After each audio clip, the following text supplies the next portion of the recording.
Pardon?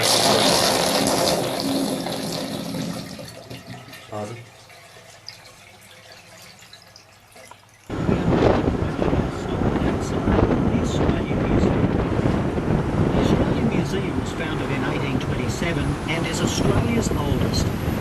It is one of the finest museums in Australia, boasting a wealth of exhibits from biology and botany to environmental and cultural heritage. If you'd like to visit this area, then this is our stop.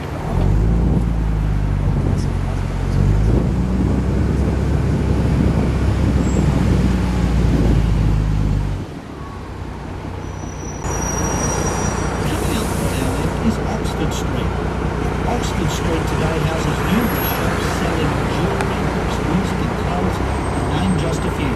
In 1811, a Captain William Roberts was paid 40 gallons of rum to build a road following the track from Sydney town to South Head, called the South Head Road. Despite his payment in rum, he still managed to keep the road fairly straight. The street was renamed Oxford Street.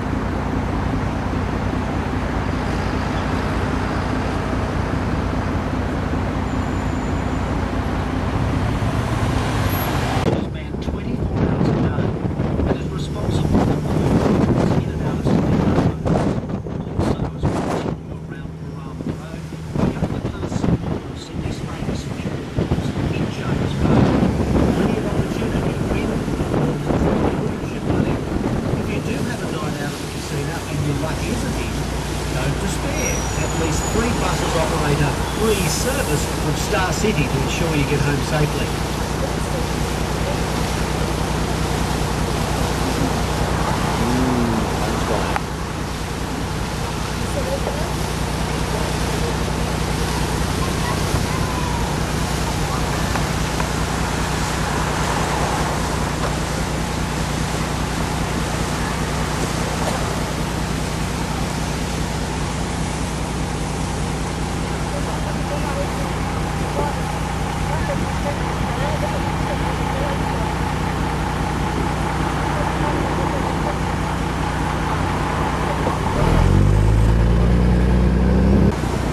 We are now approaching our stop at the Australian National Maritime Museum, which was opened in 1991. With Australia being the world's largest island and having such a connection to the sea, it is little surprise that this museum's exhibits reflect the diversity in maritime culture, both past and present. Inside you'll find exhibits ranging from the early Aboriginal seafarers who traded with Asian states to what life was like on an early Singapore harbour, and even a Vietnamese refugee craft that made the hazardous journey to escape war and managed to reach Australia. One of the largest exhibits is the HMAS Vanguard, the last of the Australian Navy's big gunships.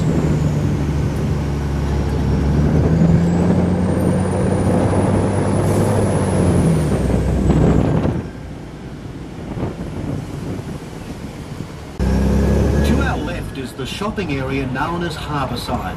It houses over 200 shops and restaurants, all in a delightful setting overlooking Darling Harbour. Darling Harbour was originally known as Cockle Bay, from the shellfish that were collected here by the early European settlers. Darling Harbour got its name from the 7th Governor of New South Wales, Ralph Darling. Unfortunately, this area became a bawdy area of drinking taverns and houses of ill repute before industrial decline left it. The Sydney Convention Centre to our left today houses almost continuous conventions, conferences and displays, making it one of the most successful business centres in the world. Displays here include motor shows, China, where you can wander through paths and enjoy relaxing waterfalls. The gardens were opened in 1987 and were designed as a gift by landscape architects from Gundong province, which is twinned with New South Wales. It is possible here to take refreshments as well as a variety of chocolate.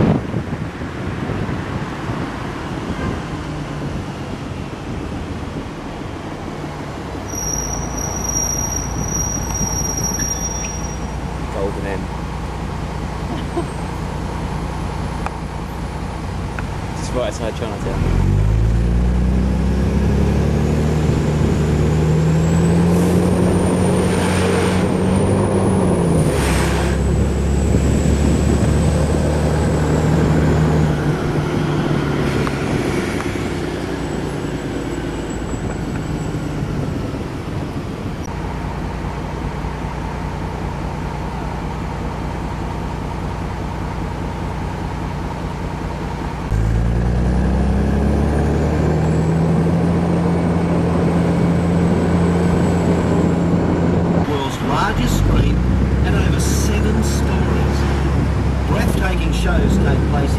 every hour on the hour from 10 a.m. until 10 p.m. As we leave this stop, please ensure you remain seated for safety reasons. Ice cream bars.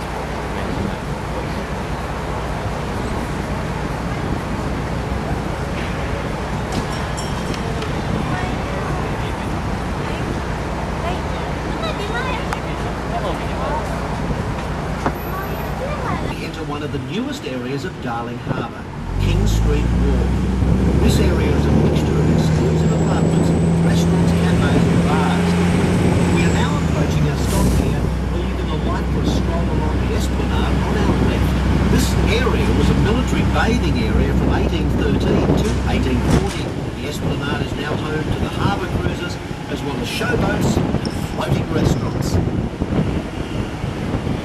We can see one of Sydney's most famous landmarks, the Sydney Harbour Bridge. The code in 1923, but it was completed in 1932.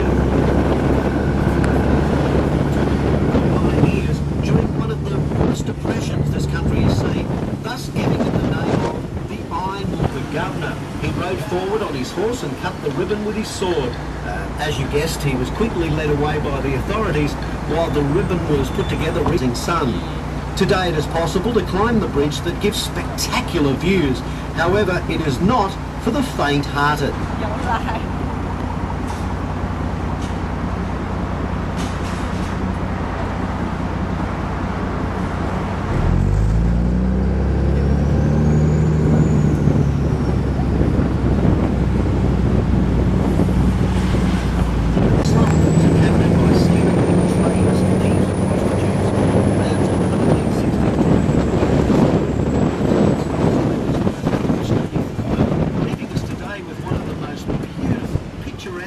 Historical areas of Sydney. You can enjoy the fine market here, street market that's enjoyed by locals and visitors alike. We're now in the city centre outside the Fox Museum, which is now a wonderful old building that was originally built in 1864. If you're leaving us here, please keep your ticket in a safe place, and we look forward to welcoming you back on the bus later in the day. Obscured by the trees, and we can see the roof of John Cadman's cottage. The cottage is Sydney's oldest dwelling, having been built in 1816 to house the Governor's boat crew. Today it houses the New South Wales National Parks and Wildlife Services.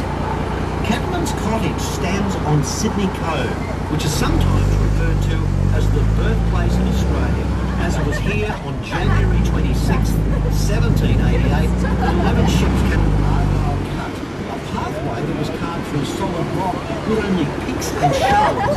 Not surprisingly, it took over 18 years to complete. It's possible to climb the steps here onto the walkway over the harbour bridge. If all of that makes you thirsty, you can stop off at Sydney's two oldest pubs, the Lord Nelson Hotel and the Hero of Waterloo Hotel, which are both nearby. We are approaching our stop at Circular Quay. Alight here to visit the Museum of Contemporary Art, derelict by 1920. It was threatened with demolition during the